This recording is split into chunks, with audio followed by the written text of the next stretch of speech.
Growing up, I was always just doing like as many different things as possible. I always loved learning something new and trying new things. So yo-yoing was just kind of one of those things. And it's an easy hobby to pick up. It's something you can do all the time, whether you're waiting in line at the movie theater or like waiting for a table at going out to dinner, and you can carry it around in your pocket. It's just something I just stuck with. Did he ever? My name is Gentry Stein, and I'm a world yo-yo champion. Check it out.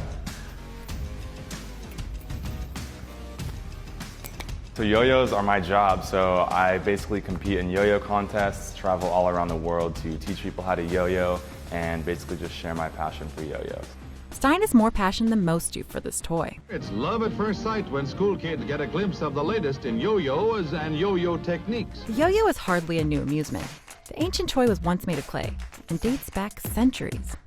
And that's kind of the stigma that yo-yos have, because it kind of started as just a simple toy. And really, it is a simple toy, but as the design of yo-yos has changed, it's become a lot easier to learn how to do tricks with them, and you can do a lot crazier tricks. But gone are the days of just shooting the moon and walking the dog.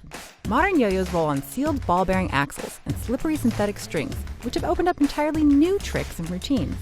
Really, since there's such little friction, like the yo-yo is going to spin for anywhere from 2 to 10 minutes. So if I'm doing tricks, I could do a whole trick that's like a minute long, and the yo-yo is just on one throw. Stein is one of the best at making the most of a throw. He's captured audiences with his mastery of sophisticated tricks, his flashy style, and elaborate routines set to music, like this one he created for us. A lot of yo-yo players are really into the technical side. There's a lot of aspects that you can really dive into, but something that I try to do is have a really well-balanced routine, and something that is cool for an audience to watch, is cool for people who maybe don't yo-yo or don't really know what modern yo-yoing is. And so if you have long enough spin, you can do tricks that are really big and landing on the string really hard. And so let's say you're trying to choreograph to music and land on like a really hard beat. You can, do a trick where the yo-yo shoots way up in the air and lands really hard, and the yo-yo is still going to be spinning, and you can continue a trick that way. Whereas with some of the older yo-yos, you would be trying the trick, and maybe 10 seconds in, your yo-yo is already almost out of spin. So it really kind of limited what you could do with a yo-yo, but now that they spin so much longer, the shape is a lot wider, you can really just do so much more with it. Oh, I'm sorry. Behind the seemingly effortless routines are thousands of hours of practice. This year, I practiced about 6 to 8 hours a day for like almost the entire year for the World Contest. But a lot of that practice involves like building the whole performance. So it takes time to create the trick. Once you've created your tricks, you can start building your routine. Once you've built the routine, then it just comes down to practicing the routine as many times as possible. Man, my finger is starting to like really hurt from the string. All those hours can take a toll. So I build up a callus on my finger where the yo-yo is here, because it's constantly pulling on it. And then as you're practicing a lot, you kind of get like a rope burn on your hand. So sometimes I'll wear like a glove to help protect my finger. His dedication and showmanship won him a World Yo-Yo Championship when he was just 18 years old. Creating something and then performing that creation for an audience and feeling the energy that the audience gives to me after they see that creation is like, that feeling just never got old, and it's just something I fell in love with. Since then, he's continued to refine his technique and compete at the highest level. The tricks that you see me do now probably look crazy, but that's because it's been like 10 years of like building up from more basic tricks.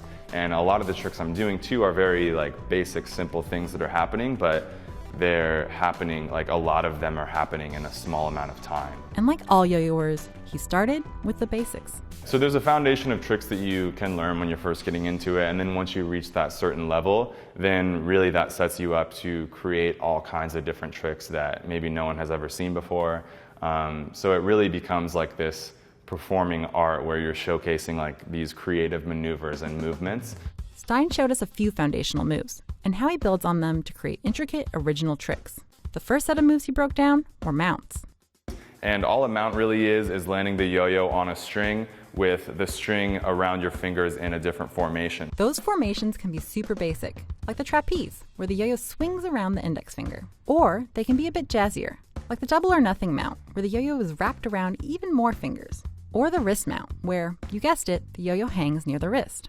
Basically, with all these mounts, they're just building blocks to a bunch of different tricks that you can do. Just like mounts, hops can be building blocks to more advanced tricks. This is one of my favorite tricks called Eli hops. It's a really flashy trick where the yo-yo hops off the string. And there's a bunch of different ways that you can hop the yo-yo off the string. You can just do the regular way. You can do it over your arm, over your head, and you can even do it horizontally. The last type of move that Stein broke down for us, slacks, where the yo-yoer creates a bit of give in the string. And to do that, you basically just pinch the string somewhere and loosen your hands a little bit, so you create this slack here that you can start to maneuver within all of your tricks. Slacks are useful in a bunch of different tricks, like this one that Stein created. You can see throughout this trick, I keep pinching the string to create a slack, and then I use that slack in a bunch of different ways to make the trick super cool. Watch that trick again.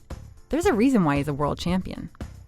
Put slacks and hops and mounts together, and you've created your very own original trick, like this one. I might do some hops to start, put the yo-yo in a position where I can do a slack, find myself in that double or nothing mount again, and from here there's pretty much limitless possibilities of the different things you can do.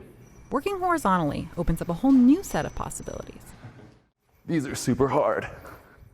On a vertical trick, you're not actually going to be able to utilize the horizontal plane very much because the centrifugal force of the yo-yo is forcing it to stay on this same plane. So what you can do to actually open up a lot of different possibilities is make the yo-yo horizontal where it's spinning sideways in front of you, and then you can completely utilize that horizontal plane, and it's going to allow you to do a lot more crazy tricks. But with those crazy horizontal tricks come new challenges. As you're practicing vertical tricks, at any time you can stop and kind of analyze what you're doing and maybe figure out what kind of step you want to take next if you're creating a trick. But the reason why horizontal tricks are harder is because you can't stop the yo-yo at any time because it's just going to fall off the string and ruin the trick. So with all horizontal tricks, you always have to keep the yo-yo moving the whole time. And if any time you want to stop the yo-yo, you have to immediately change direction. As if that weren't hard enough, Stein brings the yo-yo down by his knees, making these horizontal tricks even more difficult. The thing is with these tricks though, is your hands are actually pointed down instead of up. So it kind of takes a whole different level of skill to be able to do a horizontal trick downward like this.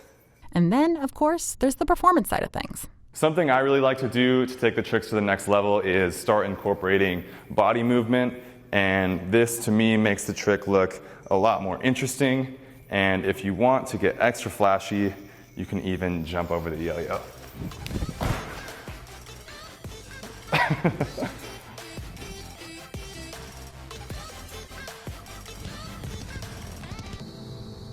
I think what makes yo-yoing so appealing to anyone is the fact that anyone can do it. You know, a lot of kids might be really good at math in school or might be really good at sports, but some kids don't really find that thing that they're really good at and that they can really thrive in. And so a lot of the time yo-yoing can be that thing for them, and it can bring a lot of really special experiences into someone's life, even though it's just a toy.